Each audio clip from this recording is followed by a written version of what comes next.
ஒரு ஐவிஎஃப் சிகிச்சையை 3 பாகங்களாக பிரிக்கலாம். முதல் பாகம் ஸ்டிமுலேஷன், அதாவது 10 நாள் ஊசி போட்டு முட்டைய வளர்க்கறது. 2வது பாகம் இந்த முட்டையை சேகரித்தல். கர்ப்பப்பையினுள் இருந்து அந்த முட்டையை சேகரித்தல். 3வது ஸ்டெப் எம்ப்ரியோஸ் டிரான்ஸ்ஃபர், அதாவது கருவை எடுத்து கர்ப்பப்பைக்குள்ள வைக்கிறது.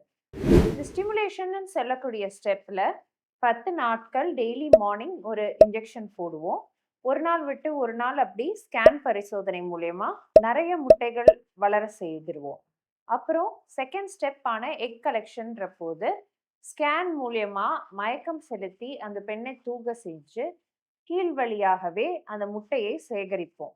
அப்படி சேகரிச்ச முட்டையை ஐவிஎஃப் லேப்ல இக்ஸின்ற டெக்னிக் மூலியமா எக்குக்குள்ள ஸ்பெர்மை மைக்ரோஸ்கோப் கீழே இன்ஜெக்ட் பண்ணுவோம்.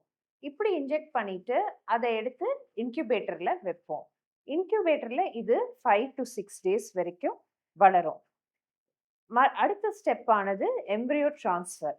இப்படி வளர்க்கப்பட்ட எம்ப்ரியோஸை கர்ப்பப்பை உள்ள ஒரு சின்ன ஒரு கெத்தீட்டர் மூலியமா கர்ப்பப்பைக்குள்ள செலுத்துவோம். இந்த ஸ்டெப்புக்கு அனஸ்தீசியா எதுவும் தேவைப்படாது. இப்படி வச்சதுல இருந்து 15 நாள் கழிச்சு சீரம் பீட்டா ஹெச்சிஜி அப்படின்னு சொல்லக்கூடிய டெஸ்ட்டை பார்ப்போம். அந்த வேல்யூ 100க்கு மேல வந்ததுன்னா பாசிட்டிவ் அப்படின்னு அர்த்தம்.